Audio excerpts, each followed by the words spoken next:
Boa noite a todos. Boa noite. Sejam todos muito bem-vindos nessa casa de oração. Agradecemos muito a presença de todos nessa nossa jornada. Boa noite a todos. Boa noite.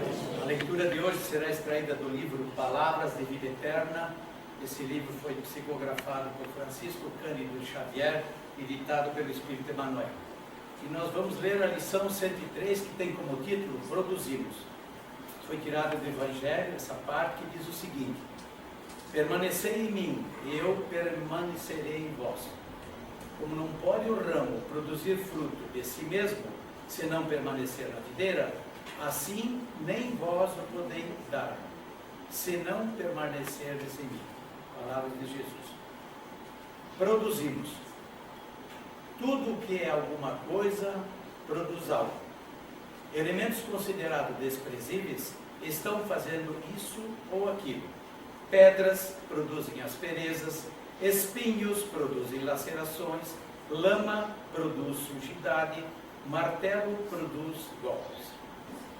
Entretanto, se produzimos para o bem, esses mesmos recursos em nossas mãos vêm-se providos a instrumentos valiosos, porquanto pedras ajudam na construção. Espinhos de natureza técnica podem colaborar no serviço cirúrgico. Lama devidamente tratada é terra de sementeira. O martelo controlado é auxiliar para este moço. Cada criatura, desse modo, produz conforme os agentes em que se inspira. Os seres mais lastimáveis, ainda que não queiram, estão produzindo sempre. O delinquente produz o desequilíbrio. O viciado produz o desregramento. O preguiçoso produz a miséria. O pessimista produz o desânimo. Onde estiveres, estás produzindo, de acordo com as influências a que te afeiçoas, e atuando mecanicamente sobre todos aqueles que se afeiçoam do teu modo de ser. Todos produzimos inevitavelmente. Aprendizes do Evangelho na escola espírita cristã, recordemos, pois, a lição do Cristo: permanecerei convosco, se permanecerdes em mim. Boa noite a todos. Todos sejam bem-vindos a esta casa de reunião fraterna, numa noite de fraternidade, porque o conhecimento nos proporciona fraternidade. E como disse o Sr. Allan Kardec numa reunião na Sociedade Espírita Parisiense, nós somos verdadeiramente uma religião quando comungamos do mesmo ideal, que é isso que estamos fazendo nessa noite. E assim, irmanados, vamos levando os nossos pensamentos até o alto, visualizar a figura amorável do Mestre Jesus, nos sentindo felizes por estarmos reunidos em seu nome, reunidos para uma noite em que, banhados pelo Espírito da Verdade, patrono do conhecimento espírita, nos sentiremos mais felizes e reconfortados por sabermos mais e sermos mais. Mestre amado, obrigado mais uma vez.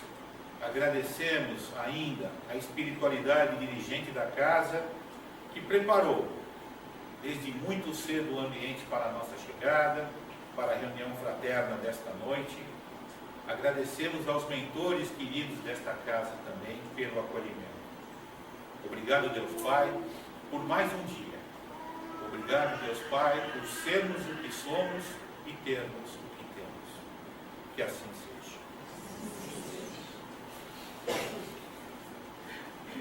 O que é a filosofia? Pitágoras, há muito tempo atrás, disse sabiamente e claramente que a filosofia era o amor ao saber. Mas Herculano Pires, o maior filósofo espírita, foi mais fundo. Ele disse que filosofar é se debruçar sobre o próprio pensamento, como uma mãe se debruça sobre o seu filho. Não é, Carlos? Nós lemos esses dias um texto de um filósofo espírita dos anos de 1800, Manuel Gonzalez Soriano, que disse em seu livro, seu tratado sobre o Espiritismo, que o Espiritismo não é uma filosofia, mas sim a filosofia. E Herculano Pires completa: a filosofia espírita é a desembocadura de todo o pensamento da humanidade. Hoje nós vamos receber, para nossa alegria, para minha alegria, um companheiro de trabalho espírita lá em São Paulo. Frequentávamos a mesma casa, que ele ainda frequenta, Centro Espírita Caminho da Luz, Carlos Sinidei, que eu chamo sempre todos nós chamamos de Carlinhos, veio de São Paulo. Ele é apresentador do programa Caminho da Luz, na Rádio Boa Nova e na TV Mundo Maior. Veio nos falar um pouco sobre a filosofia espírita, e vai nos falar sobre a ética do Evangelho. Boa noite a todos. Boa noite. Uma alegria muito grande estar com todos vocês nessa noite especial. Eu acho que quando a gente se reúne para o aprendizado, para o conhecimento da doutrina espírita, da essência do que Jesus nos traz, é sempre uma alegria. É um despertar para todos nós a cada dia. Eu sempre digo que eu me surpreendo com a doutrina espírita toda vez que eu revisito Kardec. E o que nós vamos tentar fazer justamente na noite de hoje é revisitar Kardec. Voltar a tentar entender como é que esse homem, diferente do seu tempo, conseguiu, através da sua inteligência, criar essa obra tão maravilhosa que é o Evangelho segundo o Espiritismo. Eu achei interessante nós levarmos, como nosso querido companheiro Monteiro falou, na filosofia espírita, ou dentro da filosofia normal, né, há o estudo dos valores, que se chama axiologia, e a ética pertence a essa questão do estudo dos valores. E nós, como brasileiros, não importa qual estado que estamos, né, seja de São Paulo, seja do Paraná, seja de Santa Catarina, não importa. Hoje nós vivemos um problema sério na questão moral e ética do nosso país. Todos nós, a palavra que mais se ouve falar ultimamente é ética. Nós ligamos a televisão e todo mundo simplesmente fala sobre ética. Ou seja, cada um tem um conhecimento, acha que tem um conhecimento da ética. Quando nós perguntamos para uma pessoa o que é ética, na realidade ninguém sabe. Mesmo porque ética ela é uma palavra polissêmica, ou seja, né? Uma palavra polissêmica é uma palavra que tem vários significados. Exemplo disso, vela, por exemplo, né? Se você apagar a luz, acabar a luz da sua casa, se você falar me pega uma vela, você sabe o que está pedindo. Se você estiver num barco e fala erga as velas, o cara não vai sair erguendo a vela para acender, né? Ou quando o carro começa a dar algum problema, o que nós falamos? Tem que trocar as velas. Ou seja, é uma palavra com polissignificado. Então ética é a mesma coisa, né? Ética todo mundo fala e na realidade muito pouca gente sabe o que é. E quando a gente for, se algum de vocês resolverem estudar ética, eu deixo aí uma dica. Tem um professor em São Paulo muito famoso, que ele dá palestra em todo o Brasil, chama Clóvis de Barros Filho. E é interessante, você vai dar muita risada, é um cara inteligentíssimo. E ele dá um curso grátis num site chamado Veduca. www.veduca.com.br. Lá você pode fazer qualquer curso em universidades do mundo inteiro sem pagar nada pela internet. E lá ele dá um curso de ética de 16 horas. Então imagina, o Carlinhos está aqui para tentar transmitir para vocês, né, em 5 minutos o que é ética. Né? Nós vamos apenas raciocinar um pouco sobre isso. E afinal, né? Então, gente, já que nós estamos vivenciando no nosso país o maior problema de corrupção, de desvio, de desrespeito ao cidadão, de desrespeito ao patrimônio público, há tanta coisa que a gente vê, nós estamos todos, de alguma forma, indignados com o que está acontecendo no nosso país. E nós, normalmente, nos revoltamos, principalmente com a questão política. Né?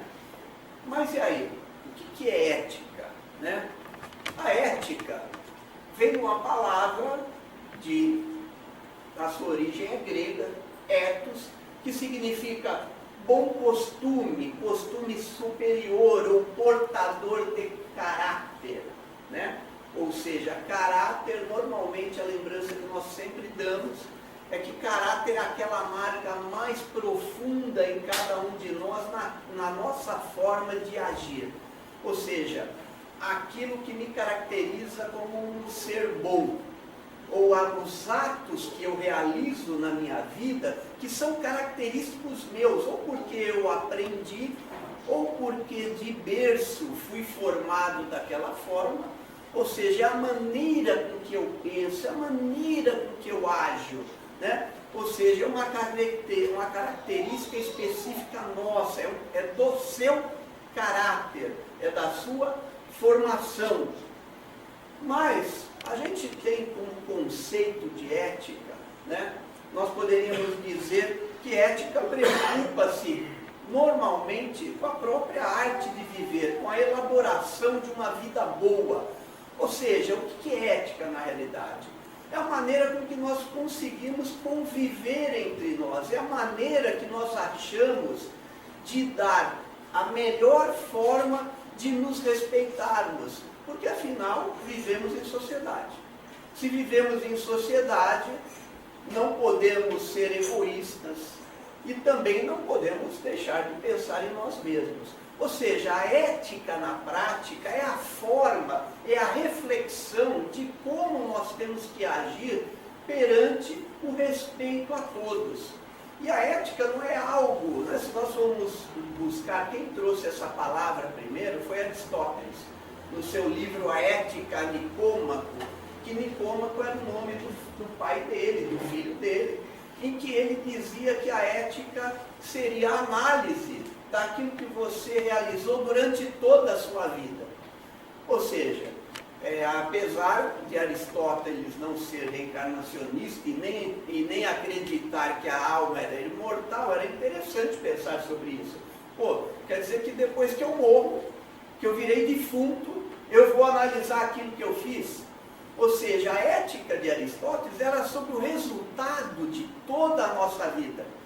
Agora, como é que eu vou analisar, já que eu não acredito que a alma perdura, e eu vou chegar à conclusão de que eu fui bem ou fui mal? Ou seja, eu só poderia ser analisado por uma outra pessoa, que reconheceria em mim que a minha vida foi uma vida de virtude. Ou seja, dentro da doutrina espírita, como nós somos reencarnacionistas, não dá para compreender, né? Que o nosso entendimento se aconteceria apenas nessa vida, né? Então, a ética é algo que vai mudando, ou seja, ela é a reflexão sobre a moral. Um dado interessante, em São Paulo nós acabamos agora de alterar lá a velocidade em todas as vias. Os paulistanos ficaram meio revoltados, porque andar a 50 por hora na Marginal Tietê é uma coisa complicada. Mas como é que se chegou a esse padrão, a essa moral de trânsito? se chegou na reflexão de que, diminuindo a velocidade, nós diminuiríamos os acidentes de trânsito. É muito carro junto. Ou seja, essa forma de pensar é a ética, que ela vai mudando à medida que nós vamos evoluindo. Né? As mulheres aqui, por séculos, tiveram que conviver com determinados padrões morais que hoje nós não tem mais como aceitar que, né, quando eu era jovem, o que os meus pais falavam? Você tem que casar com uma mulher virgem. Né? Ou seja, era um padrão moral, mas não ético. Por quê? Porque se nós fizéssemos a reflexão do porquê e para que essa exigência sem cabimento, né, nós não teríamos chegado ao que nós estamos hoje. Ou seja, a ética passa a ser um estudo das ações. Então eu não posso dizer, o Carlinhos é ético, o José é ético. Ninguém é ético. E quando nós brigamos, quando a gente vê uma injustiça, o que a gente fala? Aquela pessoa não é ética. Mas não é. Ou seja, porque ética não é isso. Justamente a ética estuda a moral, como nós vemos aqui. Isto é que ela reflete, questiona as regras morais, para que a gente chegue a um consenso de que forma nós podemos viver da melhor maneira possível, da forma mais feliz a cada um de nós. Então, à medida que a nossa cidade vai crescendo, vai desenvolvendo, lógico que nós vamos começar a ter confrontos. Então, nós temos que repensar como é que nós vamos viver isso. E aí, nós temos a questão, a outra palavra que é bom a gente saber, né? E aí, Carlinhos, mas o que é a moral? Né? Afinal, o que é a moral? Na realidade, a moral e a ética, se a gente for entrar numa discussão filosófica, nós não vamos chegar a um consenso entre os próprios filósofos, há muita discordância. Mas, em síntese, nós vimos que na ética seria o bom costume. Né? Na moral, que vem do latim, que na realidade foi traduzido do grego para o latim como moral, mas a intenção na época é que significasse a mesma coisa. Então, ética e moral, para eles, não tem diferença. Né? Só que a moral é relativa ao quê? Aos costumes, ou seja, ao ato de alguma coisa. Na ética, como nós vimos, o que ele fala ali não é relativo aos costumes, é bom costume. Ou seja, o que é o bom costume? Né? Ou seja, a moral são as regras que são colocadas dentro de uma sociedade para que a gente possa, no mínimo, se respeitar. Por isso, por exemplo, o farol, o que é, gente? É a moral. Né? Ou seja, é um freio. Né?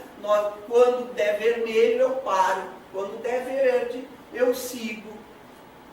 Ou seja, ali nós temos a moral. Ou seja, um freio determinado, um costume para que a gente tente disciplinar. Né? Então, quanto mais... Então aqui tem alguns conceitos. E é interessante, porque quando eu falo que aquela pessoa é imoral. É interessante que outro dia eu estava assistindo uma palestra de um bispo, e ele dizia, com uma certa propriedade, nós não vamos dizer isso aqui, vamos dizer, que Jesus era imoral. Imoral, mas no sentido do quê? Que Jesus era contra toda aquela moral falsa que existia.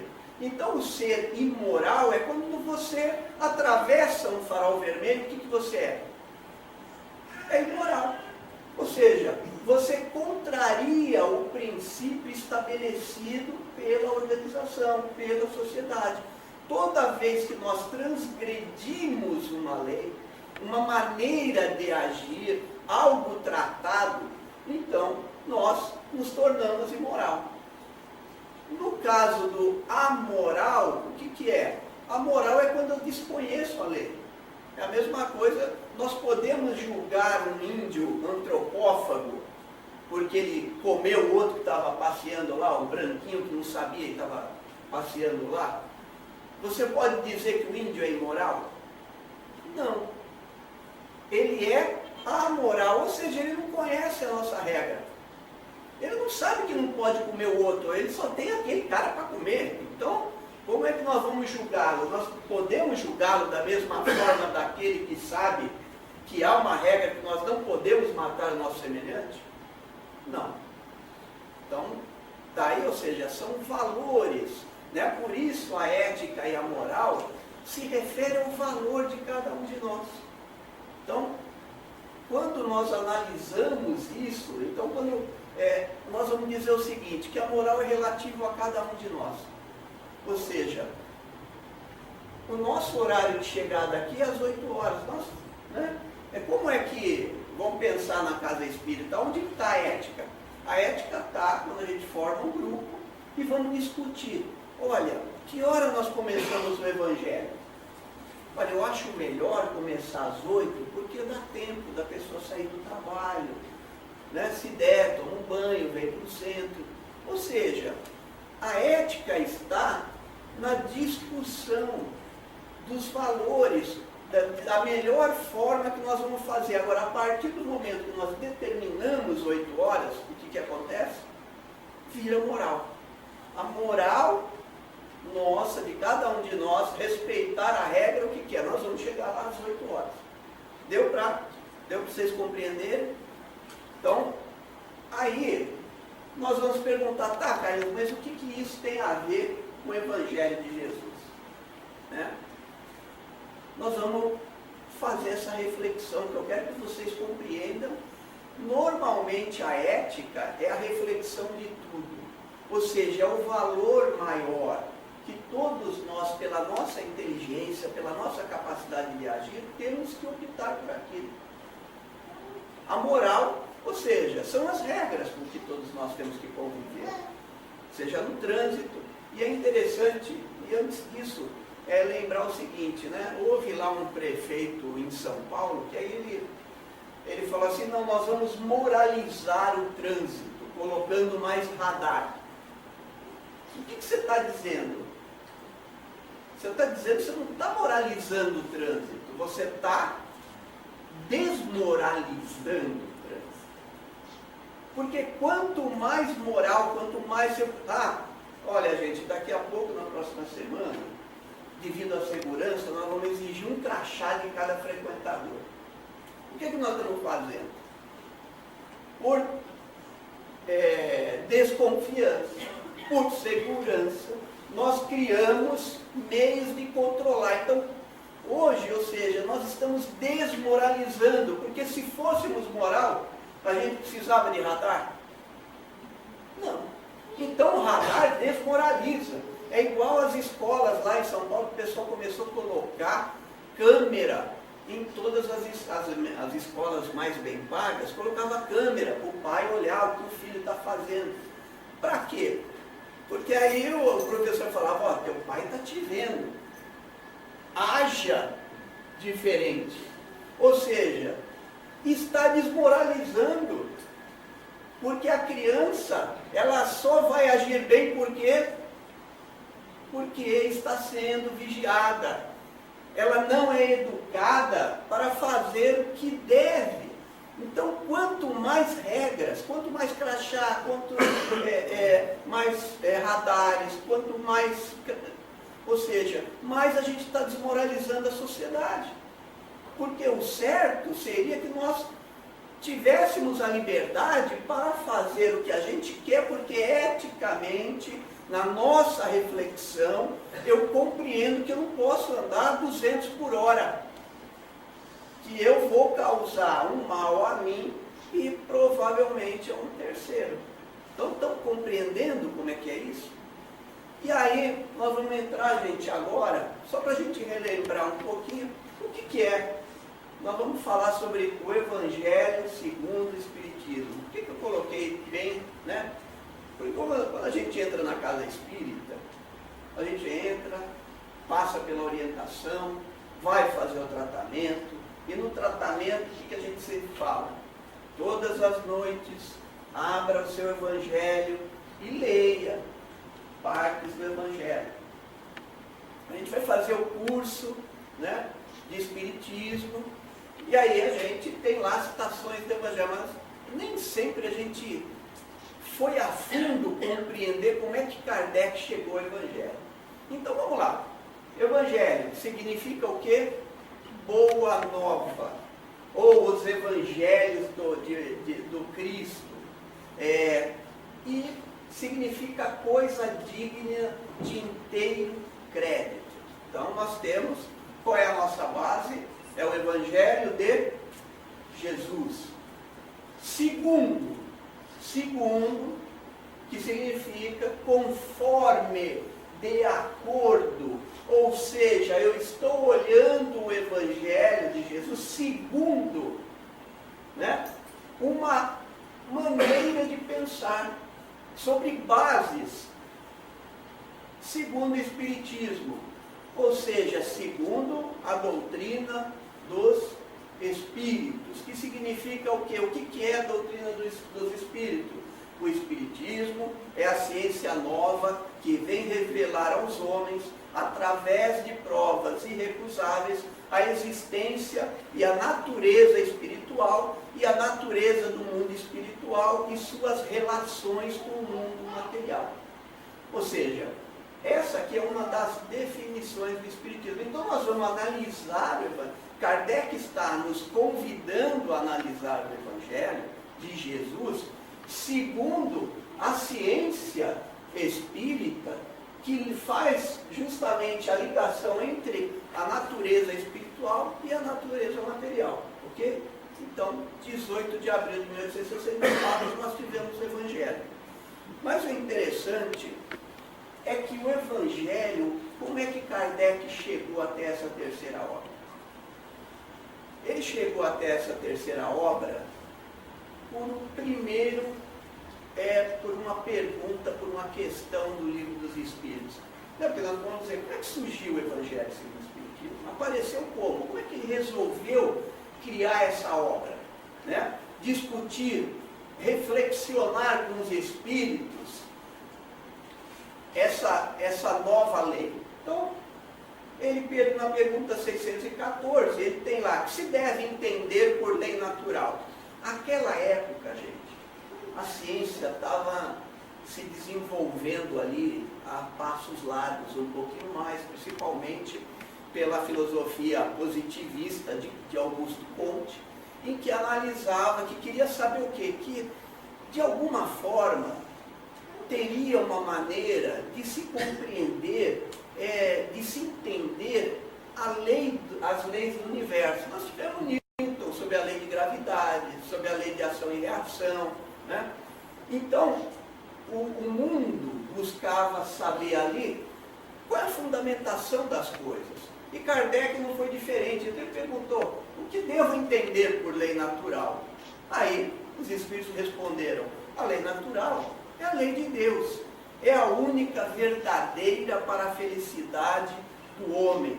Indica-lhe o que deve fazer ou deixar de fazer, e ele só é infeliz quando dela se afasta. Ou seja, o que Kardec está querendo perguntar? Mas como é que tem uma lei natural? O que ela representa? Ou seja, e aí os Espíritos nos dão essa resposta sobre a questão que a lei natural é a única e verdadeira para a felicidade. E essa lei natural, vocês se lembram das leis naturais ou as leis divinas? Quantas leis são, pelo menos? Vocês se lembram dela? As 10 leis naturais, vocês aprenderam aqui, a gente dava essa dica, né? Como decorar as leis naturais, que não é fácil, são 10. Né? E aí a gente usa uma maneira didática de falar para os nossos amigos. Olha, lembra da pilastra DC, né? Ou seja, uma pilastra mesmo, que é a base que você vai poder marcar. Então, P, quem se lembra que é P? Lei de progresso. né? I, igualdade. L, liberdade. A, adoração. S, sociedade. T, trabalho. R, reprodução. A, amor, justiça e caridade. D, destruição. C, conservação. Ou seja, os espíritos compreendiam que para nós sermos felizes, teríamos que ser regidos por essa ética de compreendermos essas verdades. Ou seja, que seríamos necessários, que o progresso é necessário, ou seja, é inflexível. Eu posso tentar parar? Posso. Mas como a gente disse, não aprende com amor, aprende com a dor. Você pode tentar estacionar, mas um empurrãozinho você vai sofrer. Eu coloquei algumas palavras que eu acho. Igualdade. Igualdade na essência. Não é igualdade no sensível, no nosso corpo, na nossa condição financeira. Igualdade na sua essência. Liberdade. Nosso poder de escolha. Se hoje estamos aqui, porque temos essa capacidade. É direito nosso, é uma lei natural. A de adoração a Deus, ou seja, da nossa ligação com Ele. A lei de sociedade, que é respeito. É respeito. Trabalho, que é necessidade. Eu digo que quem lê esse capítulo, né, que está lá na parte 3 do Livro dos Espíritos, trabalho, eu sempre pergunto a mim, que Kardec pergunta, o que é trabalho? É aquilo que tem utilidade à sociedade. E às vezes eu fico pensando, será que tem gente que acha que trabalha? Será que o que eu faço é útil? Né? Vocês já imaginaram aqueles caras que trabalham naqueles telemarketing, que tem que nos enganar? Né? Tenta, quando você está reclamando da Vivo, né, da Oi, e aí o cara fica lá, ele sabe que está sendo lesado, e ele tem que defender a operadora. Eu pergunto para vocês, você trabalha? Enganar o outro é trabalho? Há uns 6 meses atrás eu tomei um golpe lá, acho que todo mundo, a gente vê, gente, é todo mundo. Eu comprei umas camisetas pela internet, não recebi. E comigo foi milhares de pessoas que não recebeu. E eu ligava e a pessoa me atendia, e a pessoa falava, não, vem cá, isso é um trabalho útil, enganar o outro? Porque se você perguntar para o ladrão, o que você faz? Eu trabalho, ele vai dizer um trabalho, porque roubar dá trabalho. Não dá trabalho. Dá, você tem que pensar, você tem que tomar cuidado. É um estresse, ser ladrão dá estresse. Vocês estão vendo aí o que está acontecendo lá no Senado, os caras estão tudo estressados. Né? Se for um senador que serve ao povo, é trabalho. Mas se não for, não é trabalho. Então, a gente vai vendo. Então, essas são as leis que Kardec, então os Espíritos nos trouxeram. Ou seja, a gente tem uma lei. Aí ele pergunta, e onde está escrita essa lei? Que livro é esse? Como ele pergunta aos Espíritos. Aí os Espíritos dizem, na consciência. Ou seja, está o grande livro daquelas leis, está em cada um de nós. Mas aí Kardec, que não é pouco, ele já pergunta logo em seguida. Ele fala, visto que o homem traz em sua consciência a lei de Deus, que necessidade havia de lhe ser revelada? Se eu já tenho, eu não é. Se ele falou que eu tenho. As leis estão em mim. Por quê? Aí os Espíritos respondem. Ele a esquecera, a desprezara. E não é assim que a gente faz com determinadas leis, a gente despreza por interesse nosso, por egoísmo. Então, quis Deus que ele fosse lembrado. E aí, ele pergunta, mas qual é o tipo mais perfeito que Deus tem oferecido ao homem para lhe servir de guia e modelo? Jesus. Simples assim. Ou seja, quem é que eu vou seguir? Já que eu tenho a lei em mim, mas eu não desenvolvo, Quem é que pode me ajudar? Ou seja, nós temos a lei, que está na questão 614, nós temos o livro, que é a nossa própria consciência, e nós temos um modelo, que é o professor, o nosso modelo de professor, que é Jesus. Ou seja, quem as praticou? Quem as praticou? Porque é fácil você fazer lei e você não praticá-la, né? Então, Kardec tinha uma base aqui. E aí ele pergunta aos espíritos: uma vez que Jesus ensinou as verdadeiras leis de Deus, qual a utilidade dos espíritos, do ensino que os espíritos nos trazem? Terão que nos ensinar mais alguma coisa? Porque, gente, Jesus não sabia tudo. Não está tudo lá nos 4 evangelhos? E que os espíritos tinham que se meter? Né? Kardec, é claro. Aí os espíritos respondem: Jesus empregava a miúde, na sua linguagem, alegorias e parábolas, porque falava da conformidade com os tempos e os lugares. Faz-se mister agora que a verdade se torne inteligível para todo mundo. Muito necessário é que aquelas leis sejam explicadas e desenvolvidas, tão pouco são as que compreendem e muito menos as que praticam. Essa pergunta foi o início do Evangelho segundo o Espiritismo. Ou seja, a partir dessa pergunta, Kardec fala: não, eu tenho então que criar um processo, eu tenho que trazer uma forma que, segundo o conhecimento da doutrina espírita, dos espíritos, eu tenho que dar uma nova visão segundo novos conhecimentos. Então, Kardec, essa é a pergunta-chave que foi para criar o livro do Evangelho segundo os Espiritismos. E aí Kardec, na introdução do Evangelho segundo o Espiritismo, ele nos diz o seguinte: muitos pontos dos evangelhos, da Bíblia e dos autores sacros, em geral, só são ininteligíveis, ou seja, ninguém entende nada, né? Parecendo alguns até irracionais, porque por falta da chave que faculte se lhes aprenda o verdadeiro sentido.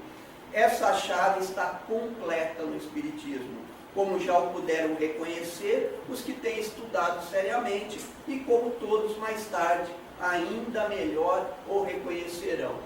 Esse professor Clóvis de Barros Filho, que é um atomista, aristotélico, descrente, marxista, né?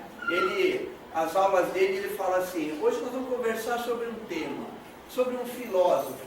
Eu vou dar para você a chave do castelo. A chave do castelo, o que é?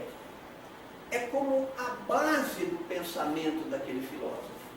Ou seja, a base do pensamento de Jesus vai ser aberta segundo o conhecimento dos espíritos, da doutrina espírita, né? Então surge aí, Kardec então começa a introdução do Evangelho dessa forma.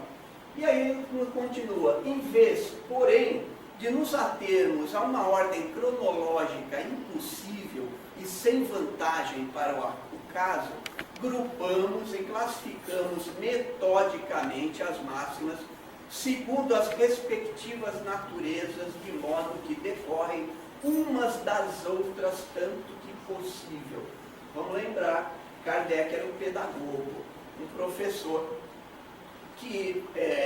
uma pessoa que foi considerada um dos homens mais inteligentes da época. Ele revolucionou o ensino, todo o programa de ensino da França. Era um homem além do seu tempo, era um homem cético. Ele duvidava de tudo. Um pouco antes nós tivemos ali a modernidade na filosofia com Descartes, que era um filósofo que duvidava de tudo. Então Kardec resolveu, de uma forma que só ele poderia fazer mesmo, com a sua inteligência, toda uma maneira de trazer o Evangelho segundo o entendimento da doutrina espírita, e não como nós vemos hoje. Por isso nós temos milhares de doutrinas, de igrejas, né, de seitas, que cada um analisa o Evangelho de Jesus segundo a sua maneira. Não há um posicionamento. Nós vamos perceber como é que o Evangelho justamente foi feito. Para a gente entender, para a gente relembrar, porque a gente lê o Evangelho e não consegue compreender isso. Como é que Kardec estruturou o Evangelho? Ele colocou o capítulo que corresponde a um versículo-chave do Evangelho de Jesus, que automaticamente tem um capítulo precedente, e esse capítulo prepara o capítulo subsequente. Aí ele vem em volta desse versículo-chave, ele desenvolve vários versículos satélites dentro do mesmo pensamento. Ele comenta esses capítulos e o mais interessante, ele pede os comentários dos espíritos. Ou seja, ele dá a oportunidade de ouvir os espíritos mais evoluídos sobre o conhecimento daquela mensagem. Né? Ele simplesmente não fala, cara, eu sou o dono do negócio, eu não quero saber, aí eu estou fazendo livro, ou você me ouve, não importa. Não, ele dá voz aos espíritos. Então, no final de cada capítulo tem os comentários dos espíritos. Mas não são todos os capítulos que têm comentários. Só para a gente relembrar, que a gente, no Evangelho segundo o Espírito, tem 95 comunicações, instruções dos espíritos. São Luís são 10, né? Quem não sabe é o rei Luís V, 9, que nasceu de 1214 a 1270. Santo Agostinho tem 7, eu fiquei até surpreso, porque eu sempre me lembro de Santo Agostinho, né? No Evangelho segundo o Espiritismo. Não imaginava que São Luís tinha tantas comunicações e instruções, ou seja, né, o Espírito de Verdade tem 5, Fenelon 5, Erasto 4, Lázaro 4, e o restante são espíritos anônimos, alguns que se identificam, ou seja, mas são espíritos de uma envergadura moral e de conhecimento muito grande que falam sobre esses temas. E aqui nós temos os capítulos sem instrução. Foram esses capítulos, não separei o que Deus juntou, eu falei assim, ó, até os espíritos quiseram se meter nessa parte, né? Então, ela deixa com vocês, né? Deixa aí a estranha moral. Então, esses capítulos não tiveram sempre o comentário de Kardec, mas não o comentário dos espíritos. Tá, gente? Aí dentro disso eu vou voltar ao que ocorre. Nós vimos a estrutura, como é que Kardec pensou o Evangelho. Só que ele dividiu em 28 capítulos. O que ele falou? Um tem que preceder o outro. Um tem que ter um desenvolvimento que explique o próximo. E é interessante que eu tenho certeza que muitos de vocês aqui não imaginaram como é que foi o processo de formação do Evangelho segundo o Espiritismo. O que ele fez? Ele dividiu, o Evangelho é dividido em 4 partes. Do capítulo 1 ao capítulo 4, é a base. O que ele diz como base? Se eu não entender esses 4 capítulos, esquece o resto. E olha que interessante. Quando a gente vê, vocês se lembram, não vim destruir a lei? Que ele fala sobre as 3 revelações. Se lembram disso? Do que ele fala? De Deus. Primeira revelação de Moisés, que é o Deus único. Porém, um Deus temeroso. Um Deus vingativo. Né? O dente por dente, o olho por olho. Aí depois ele trouxe a segunda revelação. Quem era? Qual que era a segunda revelação? Jesus. Jesus. Era o Deus amor. E ele nos fala sobre a terceira revelação, que é a doutrina espírita, que é o Deus justiça. O Deus inteligência primeira, inteligência primária, causa primeira de todas as coisas. Né? Inteligência suprema, causa primeira de todas. Ou seja, a base do primeiro capítulo, qual que é das bases da doutrina espírita? Eu sempre digo, você é espírita? Você crê em Deus? Creio. Se você crê em Deus, você é espírita. Ou seja, na doutrina espírita, qual que é a primeira evidência? A existência de Deus. Se você for espírita e não acreditar em Deus, você não é espírita. Correto? Olha só. Vamos vendo como é que Kardec falou. Meu reino não é deste mundo. O que Kardec está nos dizendo? Se não é desse mundo, né? Está dizendo que eu vou sobreviver a ele. Que eu sou imortal. A imortalidade do espírito. E se eu sobrevivo a ele, eu me comunico. Qual é a segunda exigência para que você seja espírita?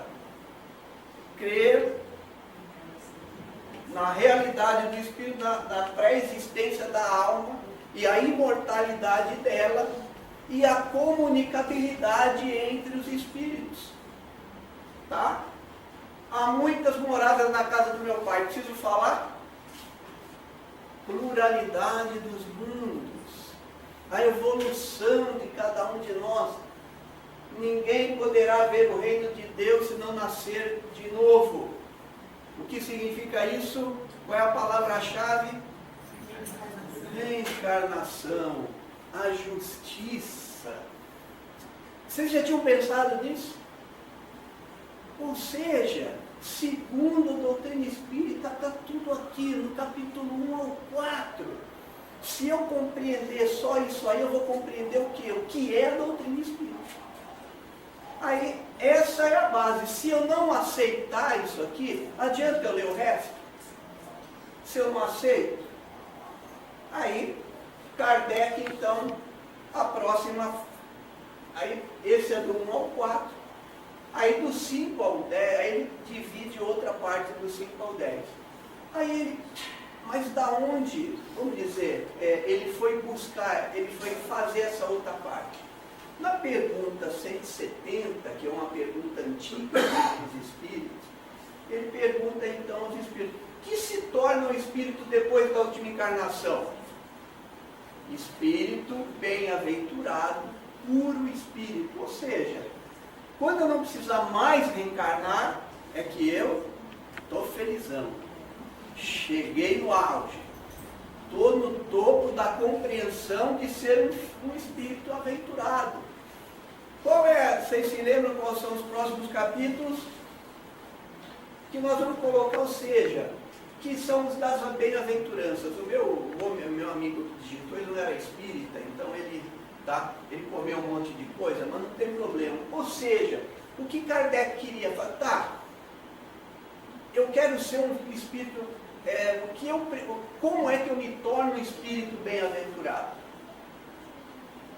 Aí ele vem e traz bem-aventurados os aflitos, ou seja, aqueles que têm a capacidade de compreender por que sofrem, o que isso quer fazer comigo, né? O que isso está me dizendo, não é o porquê, mas o para quê da vida, o Cristo Consolador, ou seja, aquele Cristo que permanece conosco. Bem-aventurados os que são puros de coração, né? Ou seja, o bem-aventurado é aquele que não sofre na aflição, aquele que é puro de coração de verdade, que se torna de verdade. O capítulo 8, que não está aqui, aqui é o bem-aventurado de coração. Agora me deu um branco, gente. Quem ajuda? Os mansos e os brandos e pacíficos. Ou seja, quando eu me tornar tudo isso, eu serei um espírito evoluído. Ou seja, é a nossa evolução individual. Ou seja, o que eu vou ser? Qual é a finalidade? A finalidade de todos nós é chegarmos à perfectibilidade das coisas. Correto? Então está aí. Então nesses 5 capítulos, ele coloca aqui como é que nós vamos ser o que é um espírito perfeito. Mas agora é fácil chegar lá? E aí? Então nós temos a base, nós temos que compreender, entender a nossa finalidade, a nossa evolução espiritual, e depois agora como é que eu vou chegar nisso? Aí Kardec divide o item do 11 ao 17, a prática disso, o processo, o método. Tá, como é que eu vou ser um espírito bem-aventurado? Como eu chego lá? Amando o próximo como a si mesmo, amando os vossos inimigos, praticando a caridade sem demonstrá-la, honrando o pai e a mãe, praticando a caridade, não servindo a dois deuses, né? Essa questão de Deus é Mamon, como ele nos coloca no Evangelho, ou seja, tendo em base qual é a minha ética, a quem eu sirvo, quem é de verdade o meu espelho. Então, olha só, olha o que Kardec fez. Então, nós temos ele nos demonstrou nessa terceira parte, todo como nós chegamos a isso. E aí, ou seja, toda a origem do Evangelho, em 1863, o Kardec pergunta no livro Obras Póstumas, está lá, sobre a nova obra que ele está falando. E aí os Espíritos falam, ele pergunta, e aí o que vocês acham sobre essa nova obra que eu já estou escrevendo? Aí os Espíritos dizem, as máximas que lhes são necessárias, como também a vida prática das nações, aurá dele instruções excelentes.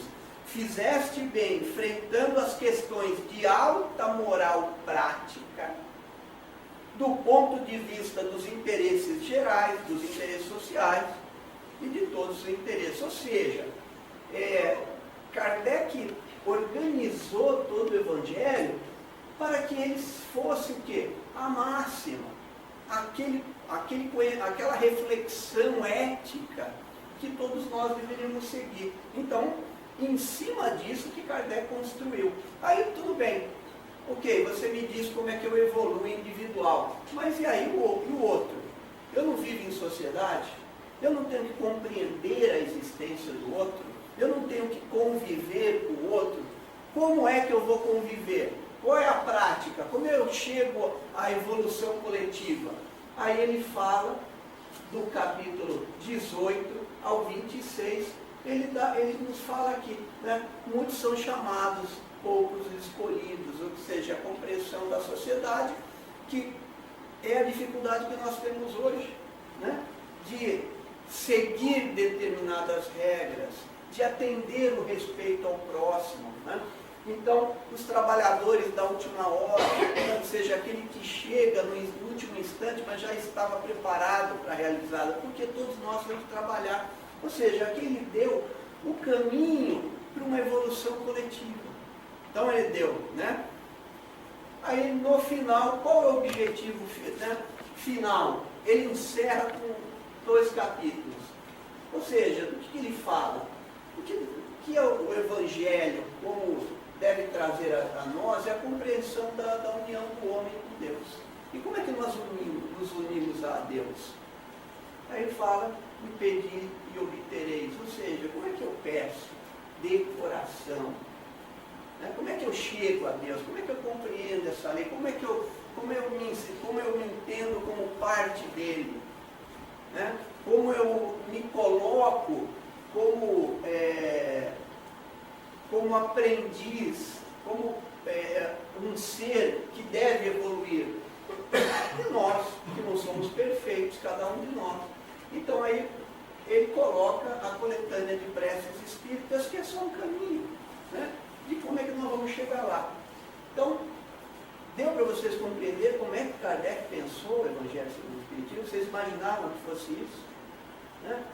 Dá a impressão que o cara lá vai escrevendo, ou seja, e aí, gente, nós vamos pensar o seguinte, a base, né, como nós colocamos a primeira parte, é a verdade, o conhecimento, né, a compreensão de Deus, da imortalidade do Espírito, da comunicação com os Espíritos, da pluralidade dos mundos, ou seja, da base espiritual. Então nós temos uma base que é a verdade.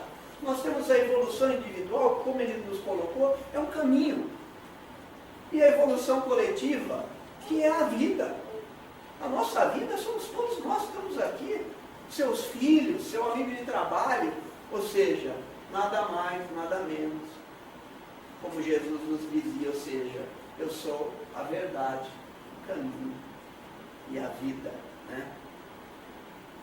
E Jesus, então, em João nos diz, se me amais, guardai os meus mandamentos, eu rogarei ao Pai, e Ele vos enviará outro Consolador, para que fique convosco para sempre. Ou seja, o que Jesus quer, esse Consolador, é a verdade, é a ética, ou seja, é a compreensão de todo o seu aprendizado, de toda a sua prática. E Jesus então nos fala, espíritas, o Espírito de Verdade nos fala no Evangelho, no item 5, espíritas, amai-vos, eis o primeiro ensinamento, instruí-vos, eis o segundo. Porque é interessante a gente pensar, será que quando a gente, primeiro é compreender o que é amor, amai-vos, mas que amor é esse? Afinal, não temos que pensar. O amor para mim é diferente do que é para o outro, né? Mas instruir-vos até mesmo no próprio conhecimento do que é esse amor. Se eu não me instruir, eu sempre digo lá no nosso centro, quando tem a psicografia, gente, lá no primeiro domingo do mês, são mais ou menos 700 pessoas no salão. Nós temos um médico de plantão. E um dia eu passei um apuro porque esse médico não foi. Justamente nesse dia, alguém teve um piripaque. Aí eu vou falar para vocês, adiantava os 699 orarem para que ele estava com o início de um infarto. Adiantava os 699 ficarem orando se ninguém soubesse fazer uma massagem cardíaca? Não, você podia rezar, orar. O que nós precisamos é de alguém instruído. Por mais que nós sejamos bonzinhos, eu vi lá que vocês vão fazer uma melhora aqui na casa, né? Vão fazer um aumento.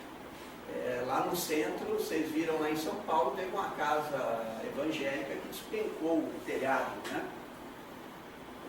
Nós tivemos que contratar um engenheiro não espírita para que ele fizesse o laudo e a reforma do telhado, que custou 100 mil reais.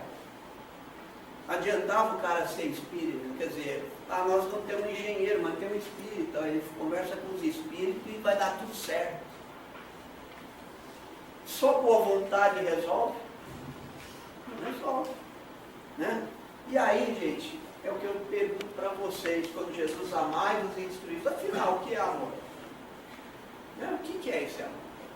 Amor, na realidade, é um sentimento muito complexo, e é sentimento. E é diferente, né?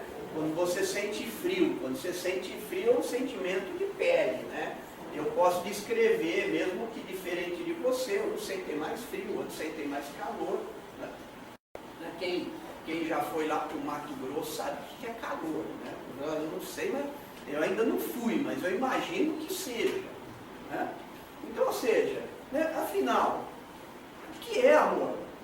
E eu vou passar antes, só para a gente compreender, antes de Jesus, nós tivemos 2 filósofos muito importantes que mudaram a nossa maneira de pensar. Vocês já ouviram falar no amor de Platão? Né? Aí a gente perguntar, aquilo é amor platônico, mas ninguém sabe dizer na realidade o que é. Resumindo para vocês, o amor de Platão, que é chamado de Eros, né? Na Grécia não tinha amor, era Eros, o amor era Eros, é o desejo na falta. Resumindo, ou seja, eu amo aquilo que eu não tenho, que é algo normal na nossa sociedade hoje, é ou não é? Você acabou de comprar um carro, né? Você ama, ou seja, eu amo o carro que está lá na concessionária. Amo aquele carro.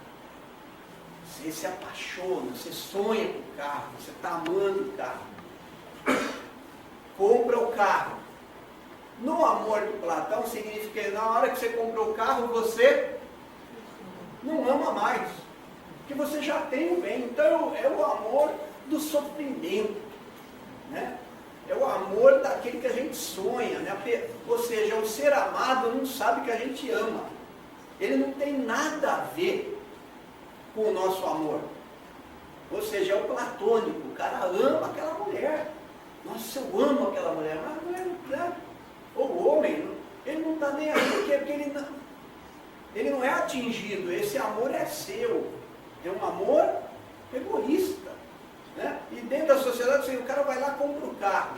Ele até fica alegrinho por uma semana quando ele vê o novo, né? Sai lá um recorte no jornal, na revista, um novo carro. Ele fica, caramba, por que eu não esperei mais 10 dias? O que acontece? Ele já está amando o outro carro.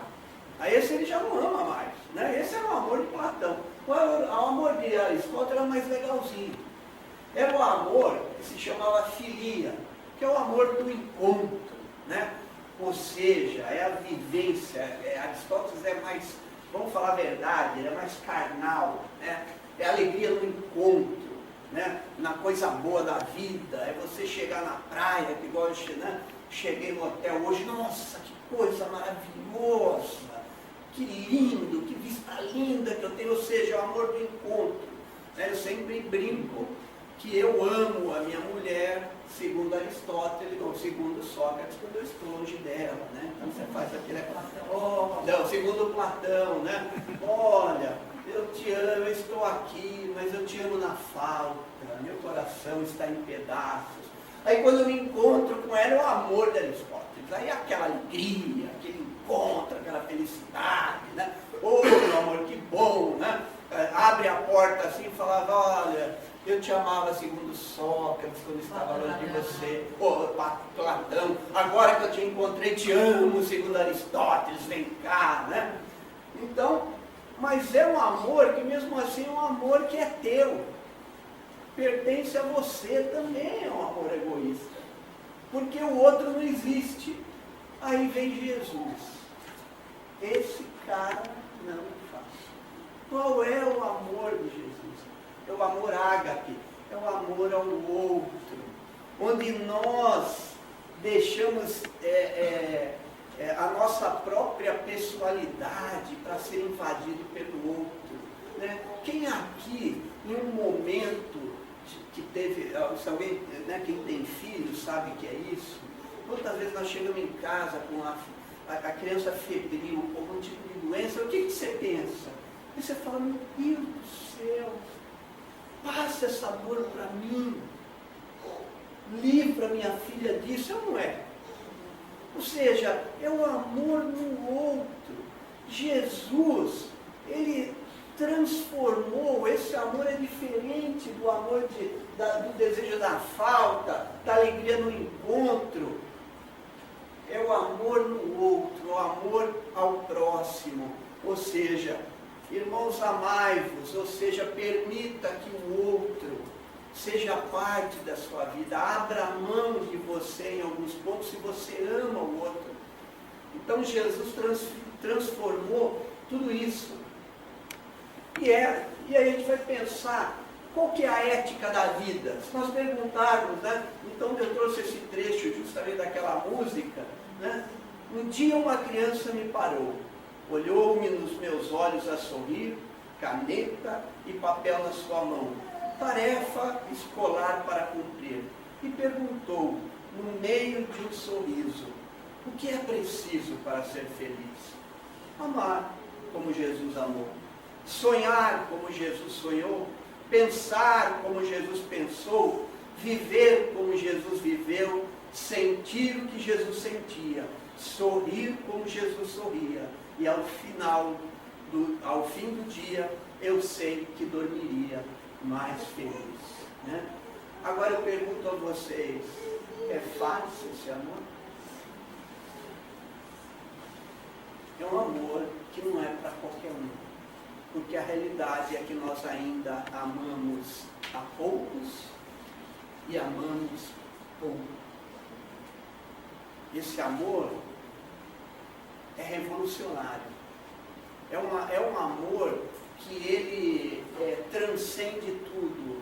Ele é contra o andamento das coisas, né? Da mecanicidade da vida, né? De você se ceder pelo companheiro de trabalho, ceder por aquele que está na miserabilidade. É um amor que é revolucionário, não é o amor egoísta como nós vimos da outra vez, né? E aí eu volto para o que nós chegamos. Nós tivemos o Evangelho, como nós vimos a estrutura, o pensar, a reflexão de Kardec. E aí eu volto ao professor Clóvis de Barros Filho, que esse cara, hoje, essa definição de ética foi conceituada como a melhor definição do mundo. Tá? Quando você fala em filosofia, você vai lá no livro de filosofia francês, esse cara, essa definição dele de ética é interessante. Ética é inteligência compartilhada a serviço do aperfeiçoamento da convivência humana. Eu pergunto para vocês, o que fez Kardec? O Evangelho segundo o Espiritismo. Ele compartilhou a sua inteligência com a inteligência dos Espíritos para que nós pudéssemos aperfeiçoar a nossa convivência humana, porque já que Cristo diz, amai-vos, e não é fácil, né? De que forma eu vou chegar a essa convivência? Né? É com o amor de Cristo, mas a gente sabe que é difícil. Né? Então, esse aperfeiçoamento nosso, o Evangelho segundo o Espiritismo, é para a nossa convivência humana. Porque quando nós entendemos um pouquinho do que é o amor do Cristo, automaticamente vai facilitar a convivência. Porque às vezes eu cedo, porque só o amor de Cristo é capaz de ceder em prol do outro. Do necessitado, do ignorante, do que é igual a nós, mas na essência. Então nós temos aí, para que a gente pense sobre isso. E aí eu trouxe mais algumas definições que diz o seguinte, olha só, a ética e a moral são uma imitação pensada, elaborada do comportamento de quem ama. Olha que interessante, gente. Vamos passar aqui. A ética é atividade intelectiva e o amor é sentimento, razão e sentido da própria existência do espírito. A ética é a nossa capacidade, e essa frase do professor Cortella, ele nos diz assim, a ética é a nossa capacidade de se envergonhar e não amar. O que o Evangelho, o que Kardec está nos dizendo? Já que eu não amo, haja como se amasse. Ou seja, todo o Evangelho que Kardec nos trouxe é uma ética de Jesus, dizendo que nós ainda não somos capazes de amar. Mas com o Evangelho, com o conhecimento da doutrina espírita, nós vamos ter a compreensão de nos colocar no lugar do outro. Então ele diz que toda a ética, na realidade, o que é? Como referência é o amor. Referência, porque quem ama é diferente de quem trata com a ética. Eu vou encerrar para que a gente compreenda isso. Quem ama não é fiel. Alguém discorda? Porque quem ama, ama. Eu não sou fiel porque eu amo. Eu amo por isso. Eu sou fiel. Quem ama não é generoso. Eu não sou generoso com a minha filha. Eu amo minha filha. Generoso você é com aquele que não ama. Porque se você ama, você ama.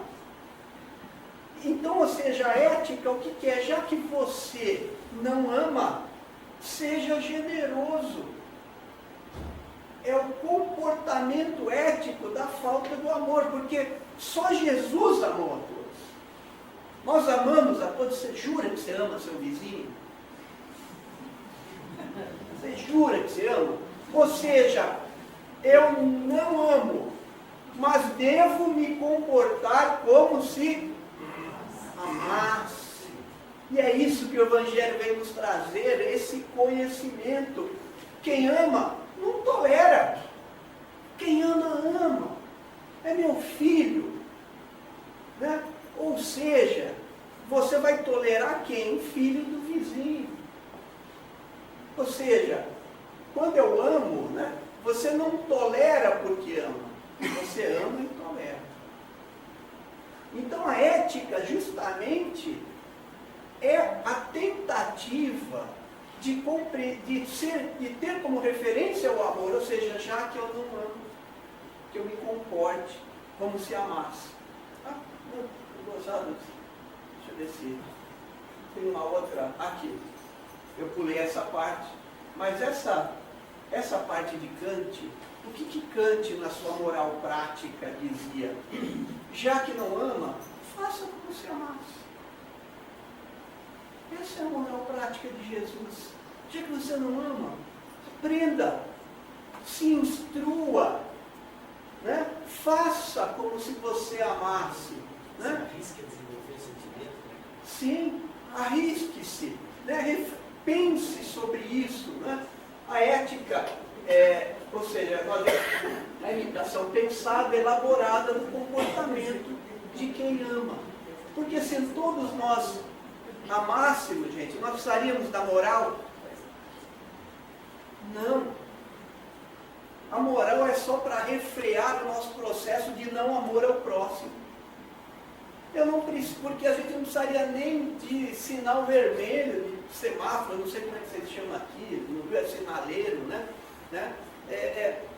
Eu respeitaria, eu entenderia que vamos fazer o seguinte, vai eu, depois vai você, vai eu, vai você. Não é assim quando a gente entra em duas pistas que vira uma, aí fica aquela brigaiada, né? Um não quer deixar o outro... Pô, se todos nós amássemos e tivéssemos a compreensão disso, entra um, entra outro, entra um, entra outro. Tem dificuldade nisso, gente? Né?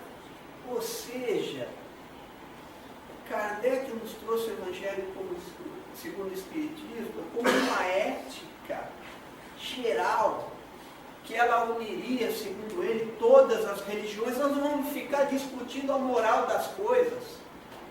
Nós não vamos ficar discutindo palavras duras, sem sentido. Eu tenho que compreender que Kant também falava assim, haja de forma que o seu comportamento possa ser universalizado, ou seja, que você gostaria que todos pensassem como você. Né? Então, essa é a relação que eu venho trazer para vocês justamente hoje, essa visão, é a compreensão maior do Evangelho de Jesus, porque ele foi pensado, o Kardec não foi buscar os milagres. Kardec não traz do Evangelho milagres. Sabe por quê? Porque, será que Jesus fez a multiplicação dos pães? Alguém estava lá? Alguém se lembra disso? Eu posso questionar ou não posso? Eu posso questionar. Eu tenho o direito de duvidar que Jesus não... Mas só que, quando ele fala do amor dele, quando ele fala do amor, eu posso questionar. Eu tenho alguma coisa no Evangelho segundo o Espiritismo que alguém possa questionar? Não. Tanto que Kant nos dizia que se na face da terra sobrasse só o sermão do monte, ele já seria suficiente. Por quê? Porque ele considerava que essa era a ética. Então, o que é o nosso Evangelho? Por isso que eu fico pensando, né? A gente entra, né? Aquela discussão se a doutrina espírita é ou não é religião, né? Na minha visão, não é. Na minha visão, o Evangelho segundo o Espiritismo não é religião. Porque Jesus não tinha religião. Jesus não criou nenhuma religião. Jesus nos trouxe a ética pelo amor. Já que eu não amo, eu me comporto como se eu amasse. E compreendo isso. Kardec nos trouxe o princípio ético de você não precisa de mais nada. Porque se a gente compreendesse o que o Evangelho nos trouxe, qualquer religião pegasse o Evangelho segundo o Espiritismo, se cada um de nós seguíssemos, porque nós não somos capazes de amar como Jesus amou, então vamos, né, eticamente compreender o outro agindo como se nós o amássemos. Não é fácil. Então, eu sei que foi um pouco extenso, mas eu queria mostrar para vocês o homem que está atrás desse Evangelho. Pensador, como é que ele pensou, como é que ele deu ordem a isso. Ele compartilhou, né, a sua inteligência a serviço do aperfeiçoamento da convivência humana. O Evangelho é ética ou é religião? Porque religião é moral. Religião determina regras. Vocês viram alguma regra, algum dogma no Evangelho segundo o Espiritismo? Não. A gente fala na religião, não religião, mas na religiosidade. Quando nós criamos um laço e nos ligamos a Deus, aí nós temos uma religião pura, uma religiosidade. O que nós estamos realizando hoje aqui é a criação de um laço religioso, da compreensão que estamos nos ligando a Jesus. Mas enquanto o Evangelho segundo o Espiritismo é essa maravilha que eu tentei trazer para vocês. A gente não imagina o que está atrás do pensamento desse homem, porque a gente pega o Evangelho, simplesmente vai abrindo ao acaso e normalmente fala, caramba, caiu isso aqui de novo. É ou não é? Sempre no mesmo lugar. Porque quantas vezes nós erramos na mesma coisa? É ou não é? A gente insiste. Então, gente, nosso tempo esgotou, eu me excedi um pouco, porque o processo é delicado. O processo é a gente compreender, né, a racionalidade de Kardec. Desde quando surgiu? Quais são as perguntas que deram origem? Por que essa terceira obra? Ou seja, você pode ser o maior filósofo do mundo, mas se você não praticar, se você não tentar amar como Jesus amou, né? Sorrir como Jesus sorriu, não vai adiantar nada. Porque ao final do dia, se você compreender tudo isso, você vai ser muito mais feliz. E a ética se preocupa justamente com a felicidade de todos, né? De que forma nós chegamos a um consenso de que devemos pensar, devemos nos instruir de uma forma que não temos a capacidade de amar como Jesus, que possamos entender o outro e amar o outro, né? Compreendê-lo já com amor que eu não tenho, mas com respeito a ele, né? Ou seja, amar como se eu imitasse o sentimento do amor. Então, tá aí, uma boa noite a todos, obrigado pela paciência, pelo caminho que a gente teve que trilhar. Eu entendo, é um pouco cansativo, mas agora vocês compreendem, quando forem pegar o Evangelho segundo o Espiritismo, vocês vão poder falar, esse cara era bom, esse cara pensava direitinho, ele está acima. Por isso que eu digo que as pessoas, ainda nós conhecemos muito pouco da doutrina espírita. O caminhar dele, a sequência, a base, que era Jesus, eu sou a verdade, o caminho e a vida. Nós não vamos chegar nele, né? Ao Pai, se não for por ele. Uma boa noite a todos, obrigado pelo carinho, pela atenção. Foi uma alegria maravilhosa em conhecer essa cidade linda de vocês. Eu não conhecia também o estado, não conhecia Santa Catarina, né? Obrigado pelo convite da casa, o carinho de todos. Espero que de alguma forma eu tenha trazido para vocês o que é a ética, pelo menos, né? Que a gente compreenda. Eu sei que não vai dar para falar, eu sei o que é ética, porque são só 16 horas no mínimo para você entender o que é ética, né? Mas que vocês compreendam que, a partir do momento que nós tivermos a ética do amor, né, a compreensão de que já que eu não amo, eu haja como se amasse o outro, nós teríamos um mundo mais feliz, nós não teríamos polícia na rua, nós não teríamos delinquentes, nós não teríamos injustiça social, né? Então, eu espero que um dia um espírita ético, né, que compreenda essa ética, esteja lá no poder e eu possa falar, né, de coração aberto, eu confio naquele homem, eu sei que ele age segundo a doutrina dos espíritos, a compreensão da... mas ele pode estar reencarnado, mas ele é um só. Sim. O que nós precisamos é que cada um de nós haja segundo a sua potência de agir, a sua vontade de agir, não importa. Seja de uma forma pequenininha, você não precisa saber o que é ética, você só precisa ser bom, ter uma vida feliz, que é isso que a doutrina espírita quer de você, que Jesus quer de você e que a sociedade toda deseja que nós somos, né? Porque não adianta pensar sem realizar, sem praticar. O Evangelho está aí como um instrumento de prática para nos tornarmos pessoas melhores. Eu espero que eu tenha deixado essa mensagem, esse ânimo de que tudo é possível, nós podemos mudar sim.